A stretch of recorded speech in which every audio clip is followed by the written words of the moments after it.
Selamat datang kembali di pembahasan mendalam kita. Hari ini kita mau selami satu bab yang menurut saya kuat banget ya.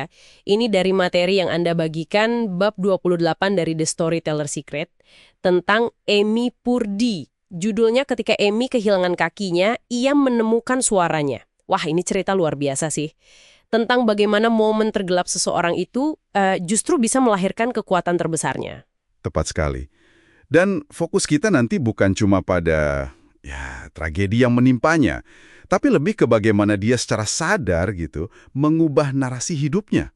Ini relevan banget loh buat Anda yang mungkin tertarik sama momen pencerahan sama kekuatan cerita dalam hidup kita.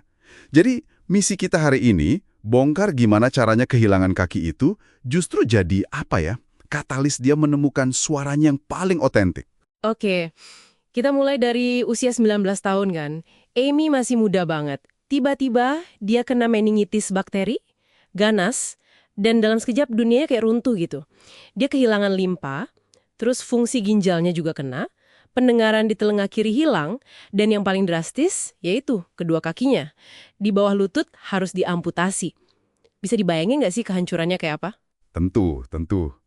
Tapi yang menarik nih dari ceritanya Amy, dia bilang titik terendahnya itu bukan pas operasi amputasinya.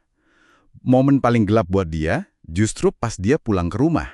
Harus belajar jalan lagi pakai kaki palsu logam itu. Nah, di situ dia merasa kayak, wah, kehilangan kontrol sepenuhnya. Identitasnya goyah. Ini pelajaran penting ya. Krisis terdalam itu seringkali bukan di kejadiannya, tapi di dampaknya ke jati diri kita. Wah, itu sudut pandang yang dalam ya. Dan di tengah keterpurukan itu, muncul satu pertanyaan sederhana, tapi mengubah segalanya. Dia mikir, kalau hidupku ini buku, dan aku penulisnya, gimana aku mau ceritanya berjalan? Nah, pertanyaan itu kayak tombol reset ya kan? Itu bukan sekedar refleksi pasif loh, tapi tindakan aktif.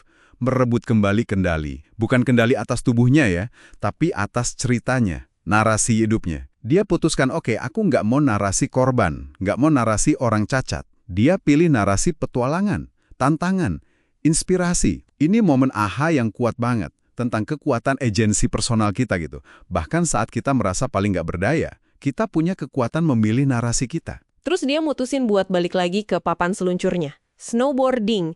Ini gila sih, belajar jalan aja susah banget kan? Apalagi ini, meluncur di salju pakai kaki palsu yang kaku. Betul. Dan perjuangannya itu nyata banget. Ada cerita kan, pas kakinya lepas terus meluncur sendiri gitu aja ke bawah gunung. Wah, tapi justru kesulitan kayak gini yang memicu kreativitasnya. Kaki palsu standar nggak cocok ya kan? Jadi dia terdorong buat nyari, bahkan ikut ngerancang kaki palsu yang lebih pas buat snowboarding. Ini contoh bagus nih, gimana keterbatasan itu bisa jadi, pendorong inovasi. Kayak pola cerita klasik gitu ya. Ada rintangan, ada perjuangan, muncul solusi kreatif. Terus menang. Iya. Setelah semua perjuangan fisik yang luar biasa itu ya, kita mungkin mikir dia udah nggak kenal takut lagi kali ya. Tapi ternyata ada tantangan lain yang malah bikin dia panik. Apa coba? Bicara di depan umum. Percaya nggak? Dia pernah mundur dari tawaran jadi pembicara utama. Bayarannya $8.000 loh. Bener. Dia punya cerita dahsyat kan? Tapi ngebagiinnya itu soal lain. Ini nunjukin kalau keberanian itu berlapis-lapis ya, butuh proses buat dia sampai nyaman bagiin kerentanannya itu. Dia mulai latihan. Salah satunya yaitu, bicara di depan anak-anak sekolah di alma maternya. Puncaknya itu pas pidato TEDx tahun 2011. Penampilannya itu digambarkan sempurna karena ketidaksempurnaannya. Menarik banget kan? Dia ngaku gugup, tangannya gemeteran, suaranya juga getar di awal. Tapi, ya itu, kejujuran sama emosinya ngalir banget. Hasilnya, wah, semua penonton katanya terhanyut. Banyak yang nangis. Nah, disinilah inti penemuan suaranya dia. Bukan suara yang sempurna, yang dipoles gitu. Tapi suara yang autentik.